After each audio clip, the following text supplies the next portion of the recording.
अलवर के भिवाड़ी में बदमाशों ने दिन दहाड़े बैंक में डकैती डालकर लाखों रुपए लूटे और फरार हो गए। यहां के एक्सिस बैंक में आधा दर्जन बदमाशों ने हथियारों की नोक पर कर्मचारियों को बंधक बनाया। 70 लाख रुपए से अधिक नकदी गोल्ड की डकैती की और फरार भी हो गए। घटना सुबह 9:30 बजे की बताई गई है। सूचना पर भिवाड़ी पुलिस के आलाधिकारी पहुंचे और जांच में जुटे। वहीं वारदात के बाद पुलिस प्रशासन द्वारा पूरे जिले में नाकेबंदी कर दी गई है। सभी वाहनों को चेक किया जा रहा है।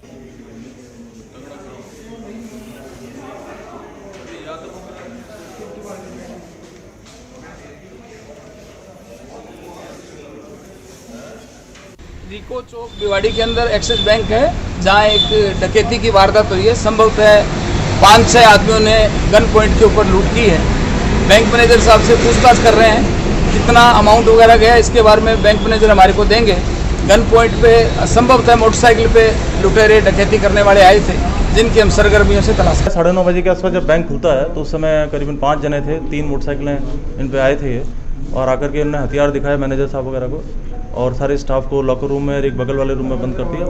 और यहाँ से जो सामान था, करेंसी नोट्स थे और इनके जो लॉकर्स के अंदर जो सामान होता है उसका पूरा एक एल्युमिनियम का बक्सा था, वो डाल करके अपने बैग में डाल करके मोटरसाइकिल पे ले गए। हमारी टीम पीछा कर रही है उनका और हमें उनका रास्ते का भी पता पड़ गया। मुझे पूरा विश्वास है कि हम जल्दी से। करीब कितना कैश होगा लगभग? मैं मानता हूँ कि 70 लाख से ऊपर होगा, 1 करोड़ तक भी जा सकता है। और जो एल्युमिनियम बॉक्स था उसके अंदर भी इनके जो लॉकर रूम का सामान वगैरह होता है, तो ये मतलब करोड़ से ऊपर की है। राजस्थान में अग्निपथ योजना को लेकर केंद्र सरकार पर हमलावर हुई कांग्रेस के मंसूबों पर पानी फिर गया है, क्योंकि उदयपुर में हुए कन्हैयालाल हत्याकांड के बाद राज्य सरकार खुद ही कई फ्रंट्स पर घिर गई है। अग्निपथ मामले को लेकर प्रदेश के मंत्री रामलाल जाट ने केंद्र पर हमला बोला।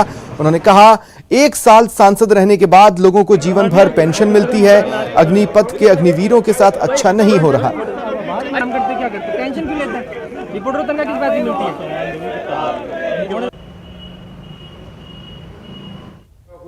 कांग्रेस के नेताओं ने शांति कायम करने की, जहां जब भारतीय जनता पार्टी है भड़कने का काम करती है। आज अग्निवीर जैसी, आज 1 साल विधायक, 1 साल सांसद रहने के बाद पेंशन मिलती है।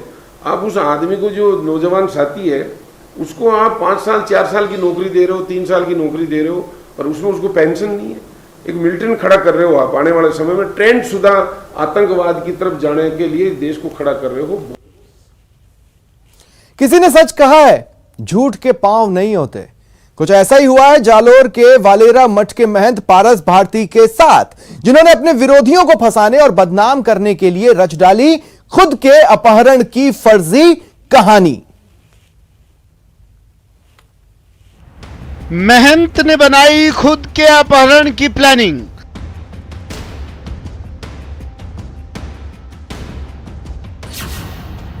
गाड़ी के शीशे तोड़कर गायब हो गया महंत।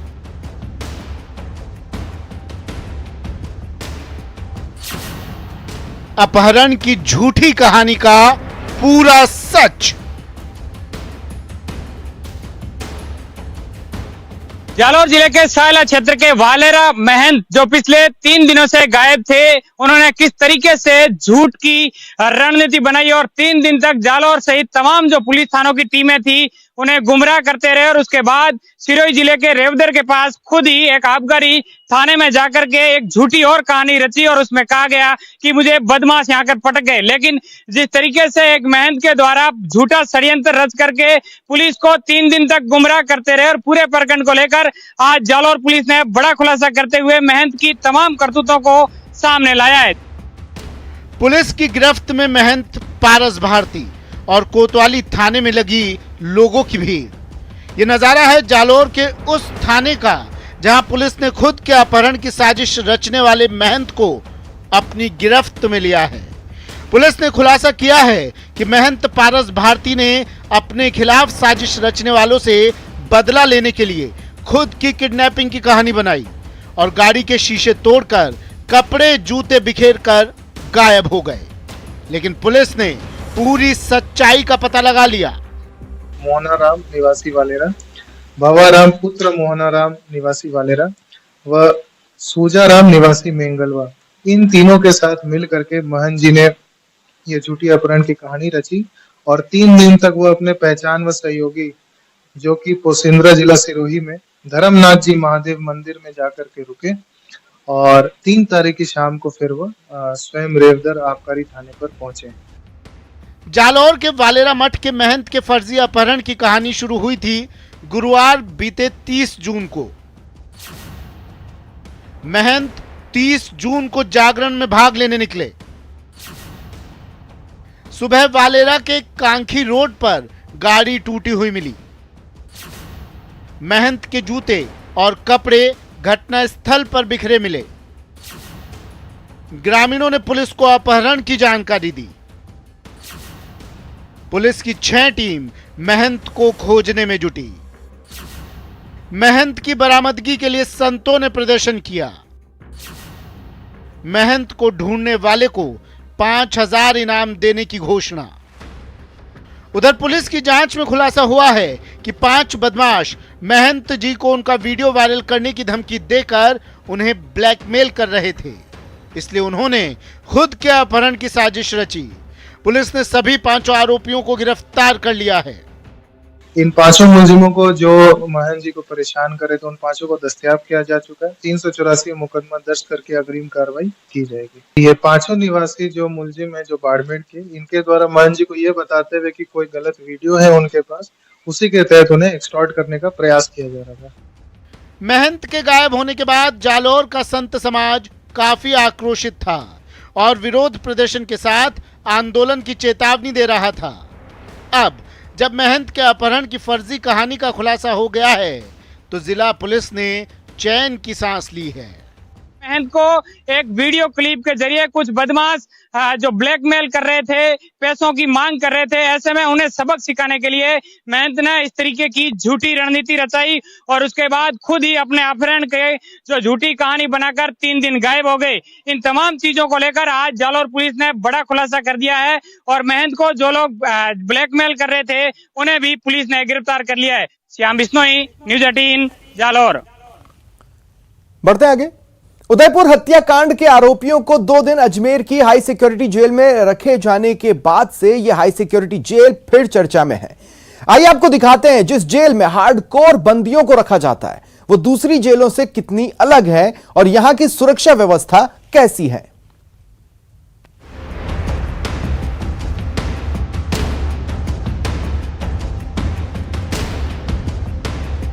अजमेर के घूघरा इलाके में 40 बीघे में बनी है प्रदेश की सबसे हाई सिक्योरिटी वाली जेल। हाई सिक्योरिटी की वजह से जेल में कुख्यात और दुर्दांत वैसे बंदियों को रखा जाता है जो आम जेलों में जेल प्रशासन के लिए सिरदर्द बन जाते हैं।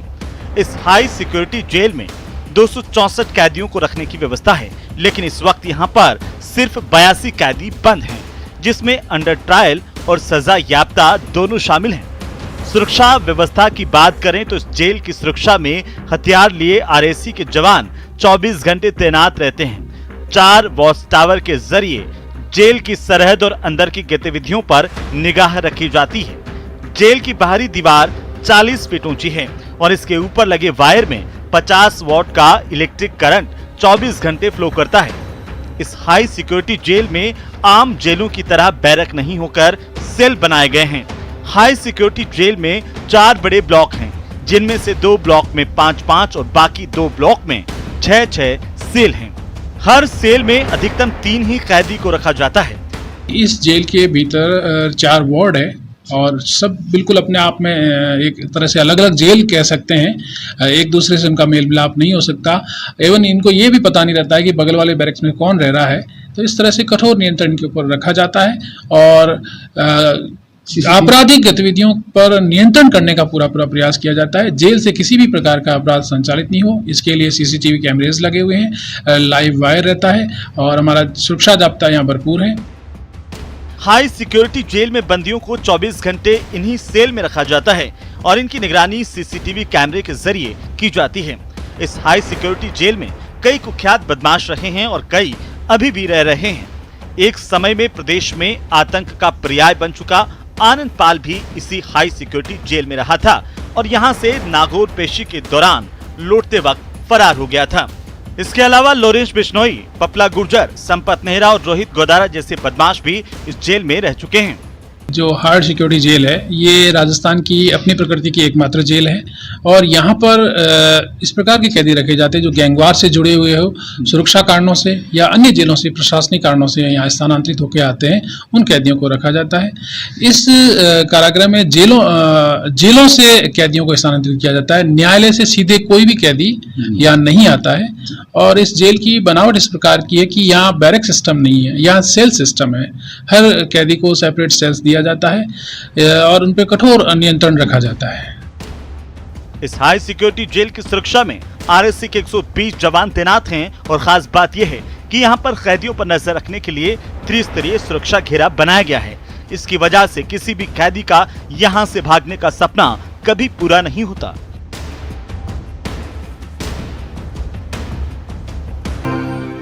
बड़ी खबर है इस वक्त की, अलवर में हनी ट्रैप में फंसाने वाली गैंग का खुलासा हुआ है। बानसूर थाना पुलिस ने 4 आरोपियों को गिरफ्तार किया। आरोपी महिला और उसके दोस्त गिरफ्तार हुए।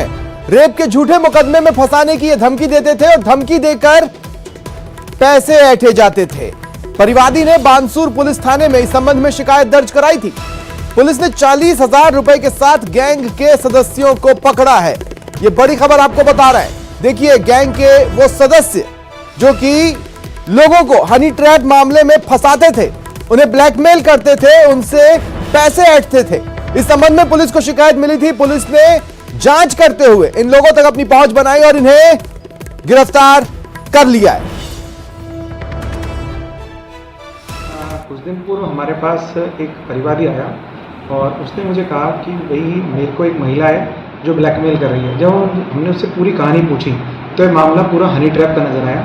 और इस मामले में जो महिला है वो फ़ोन करती है सबसे पहले और उसके जो साथी हैं उसे नंबर उपलब्ध कराते हैं। एक मिडिल एज के आदमी को सेलेक्ट करते हैं जो थोड़ा पैसे वाला हो और फिर उसके नंबर उस महिला को उपलब्ध कराए जाते हैं। वो महिला उससे पहले प्यार की कुछ मीठी मीठी बातें करती है और फिर उससे मिलने के लिए फोर्स करती है, वीडियो कॉल करती है, फिर होटल में बुलाते हैं और होटल में बुलाकर जब ये लोग बाहर निकलते हैं तो ये महिला इनका एक फिक्स पैटर्न है जो ये बोलती है मेरे पड़ोसी ने देख लिया और फिर उसके बाद वही व्यक्ति और उसके गैंग मिलकर कोई लड़की का फूफा बन जाता है, कोई ताऊ बन जाता है, कोई चाचा बन जाता है, कोई पति बन जाता है, कोई पड़ोसी बन जाता है और फिर उस आदमी को ब्लैकमेल करता है। और ज्यादा जानकारी के लिए बात करेंगे सहयोगी राजेंद्र से जो इस वक्त हमारे साथ फोन लाइन पर जुड़ रहे हैं। राजेंद्र, मॉडस ऑपरेंडी इस गिरोह का तो हमने पुलिस की बाइट में सुन लिया, जानना चाहते हैं क्या और भी लोग सामने आए जिनको इन लोगों ने फंसाया था?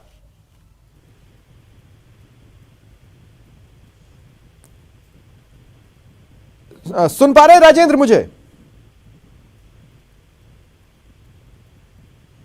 नहीं, देखिए मेरी आवाज उन तक नहीं पहुंच रही है। बहरहाल इनका मोडस ऑपरेंडी सुना आपने। पुलिस के आला अधिकारी ने बताया किस तरह से ये गिरोह, ये गैंग काम करता था और लोगों को हनी ट्रैप के मामले में फंसाता था। इसी संबंध में एक शिकायत पुलिस के पास पहुंची थी और जब शिकायतकर्ता से और डिटेल में पूछा गया तो ये मामला साफ हुआ कि दरअसल हनी ट्रैप गिरोह के चंगुल में ये व्यक्ति फंसा हुआ है। पुलिस ने इस मामले में कार्रवाई कर आरोपियों को पकड़ लिया है। चित्तौड़गढ़ में किसान 37 दिन की लोटन यात्रा करते हुए आज जिला कलेक्ट्रेट पहुंचा। किसान ने हिंदुस्तान जिंक पर भूमि देने के बावजूद मुआवजा नहीं दिए जाने का आरोप लगाया। किसान का कहना है 13 साल पहले घोसुंडा बांध के डूब क्षेत्र में हिंदुस्तान जिंक के द्वारा लगभग 5 बीघा जमीन अवाप्त की गई, लेकिन उसका मुआवजा उसे अब तक नहीं मिला। वह मुआवजे का इंतजार कर रहा है। आज उसने लोटन यात्रा कर मुआवजे की दिलाने की गुहार लगाई।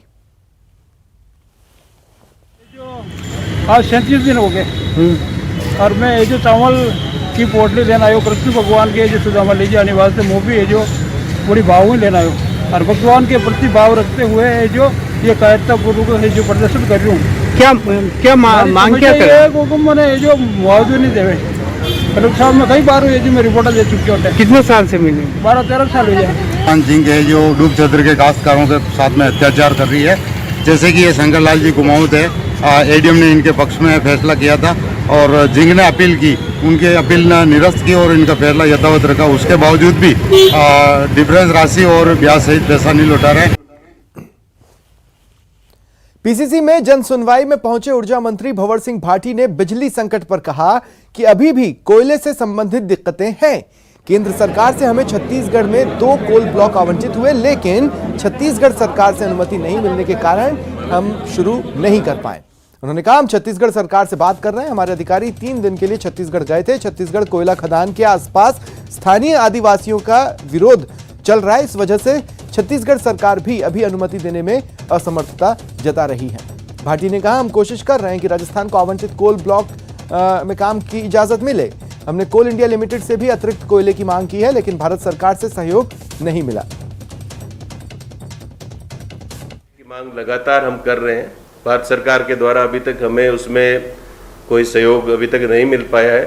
उल्टा ये कहा गया है, हालांकि सभी राज्यों को ये कहा गया है कि कम से कम 10% कोयला जो है वो इंपोर्ट कोयला सभी राज्य खरीदे, और उसके लिए चूंकि भारत सरकार के निर्देश हैं तो उसको इंपोर्ट कोयले को 10% को खरीदने की भारत सरकार की जो प्रक्रिया है उसमें राजस्थान भी शामिल है, और वो जल्दी ही हम कोशिश कर रहे हैं कि वो इंपोर्ट कोयला भी हमें लेना पड़ेगा मजबूरी में। हमें सीएम गहलोत द्वारा केंद्रीय मंत्री गजेंद्र सिंह शेखावत को निकम्मा कहे जाने पर कांग्रेस में ही अलग अलग तरह के मत दिख रहे हैं। जयपुर में जन सुनवाई के दौरान कैबिनेट मंत्री रामलाल जाट ने कहा कि मुख्यमंत्री गहलोत का लंबा राजनीतिक अनुभव है, वो जो भी बोलते हैं सोच समझ कर बोलते हैं। उधर विधायक वेद प्रकाश सोलंकी का कहना है वो राजस्व मंत्री के बयान से सहमत नहीं है।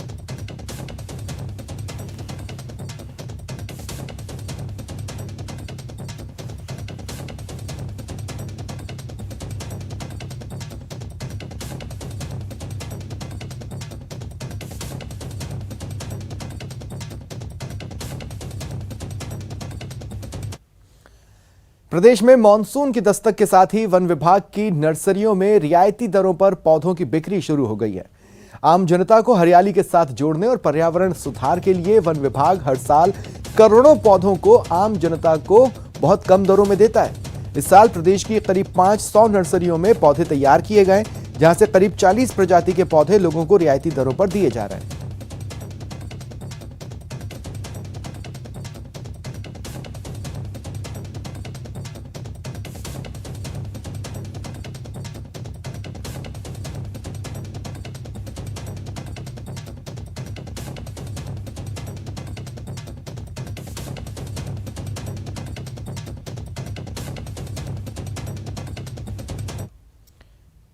फिलहाल इतना ही। नमस्कार।